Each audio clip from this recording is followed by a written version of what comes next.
बालिन शाहले गर्नुहुन्छ होइन, नगर्नुहुन्छ भन्ने चाहिँ हुँदैन होइन, उहाँले गर्नुहुन्छ, राम्रो गरिरहनु भएको छ होइन। तर यो हाम्रो चाइना, इन्डिया, अमेरिका होइन, यो जुन हाम्रो चाइना र इन्डियाको सीमा विवादको कुरा आउँछ नि होइन, यसमा चाहिँ एकदम सतर्कता अप्नाउनु पर्ने हुन्छ क्या तपाईँको होइन। अब यहाँ चिनले पनि नाका बन्द गर्यो अरे भन्ने सुनिन्छ होइन।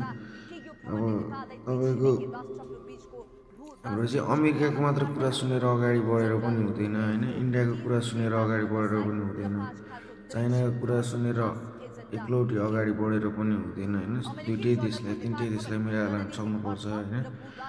अब यो तपाईँको सीमा विवादको लागि चाहिँ अलिकति चलाइपूर्वक गर्नुपर्छ। अब तपाईँले सबै कुरा राम्रो गर्नुभएको छ होइन, म तपाईँको विरोधी पनि होइन। तर यो सीमाको विषयमा चाहिँ हजुरले एकचोटि स्पष्ट रूपमा जनतालाई चाहिँ बुझाइदिनु पर्ने हो क्या हजुरले होइन।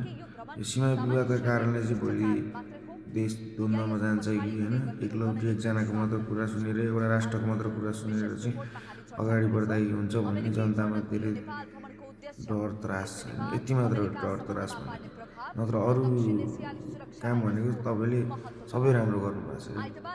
जय नेपाल।